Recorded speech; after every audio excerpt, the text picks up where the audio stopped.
Once upon a time, in old school Nri, the people lived a simple life and drew wisdom from every root, bark, and leaf. But there was one plant that grew alone, Onugbu, the bitter leaf. Even the trees avoided standing close to it. The villagers feared its taste, and rumor had it that the goddess Ani cried into the soil after a heartbreak, and her salty tears gave birth to the plant. So yes, this was trauma leaf. It didn't just taste bad, it carried emotional damage. There was a forest herbalist named Nkemjika who didn't need friends because she had leaves that told her secrets. One night, the ancestor spoke to her in a dream and said, "The bitterness you fear holds the healing you need." For many seasons, this bitter leaf remained sacred, medicinal, feared, respected, and never eaten just like that. And this continued even after Nkemjika's death. Years after Nkemjika died, a restless hunter named Ibe returned from the forest with an antelope he had just caught, but with no spices in hand. He searched for something to flavor the pot. In desperation, he tossed bitter leaf into a pot with the bushmeat. It wasn't washed, it wasn't balanced, it was chaos in a clay pot. His wife, Ezinne, took one bite and said, "This soup tastes like punishment." But did they eat it? Of course. People started whispering, "Have you tasted Ibe's bitter leaf bushmeat? It was too bitter for the elders and too wild for the women. But strong men seemed to enjoy it, so women cooked it for their husbands." This continued until Obioma, the widowed woman who was unorthodox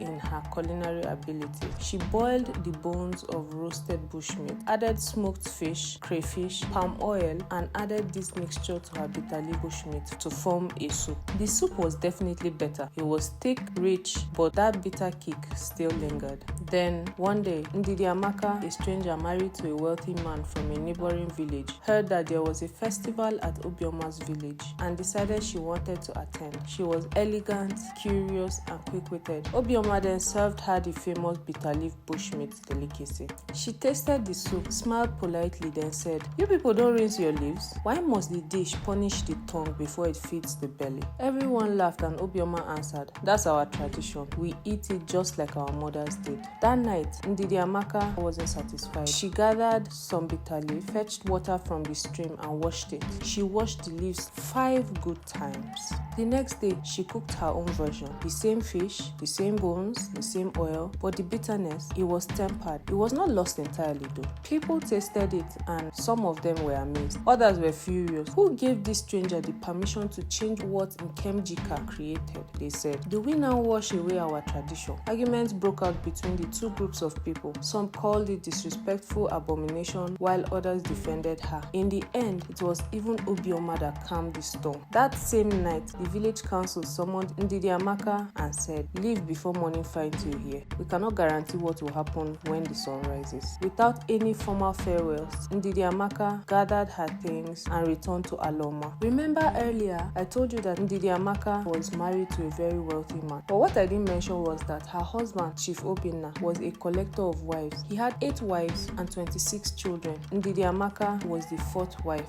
The 5th, whose name was Urenna, was barely 20 years old, with beauty that marveled everyone. Urenna was the one who lived in the king's court, the largest chamber adorned with beads, wrappers, and her husband's finest gifts. But there were rumors that Chief Obinna was searching for a 9th and even younger wife. So all the women, including Ndidi Amaka, began to plot and covet the king's court before the new wife arrived. Ndidi Amaka hatched her own private plan. In Aloma village, there was a sacred dish, cocoyam soup. This soup was reserved for special occasions like coronations and ancestral rites. When it was Ndidi Amaka's turn to cook for Chief Obinna, she stepped out very early in the morning to the edge of the village to get the wild bitter leaf that she had seen on her way. She washed them 5 times as she had once done in the neighboring village. Then she prepared the cocoyam soup and added the washed bitter leaf towards the end of her cooking. In her soup, she had bushmeat, smoked fish, crayfish, palm oil, just like she had learned. She merged 2 soups into one. That evening, she placed the bowl of soup before her husband, and as she turned to leave, Chief Obinna angrily asked, "Wait, what is this?" "Taste it," she said, "then ask your questions after." Chief Obinna dipped his fingers in, then dipped again and asked for more. He didn't speak for a while. After he had finished eating, he slowly said, "I have eaten food that filled my stomach before, but this one filled my soul."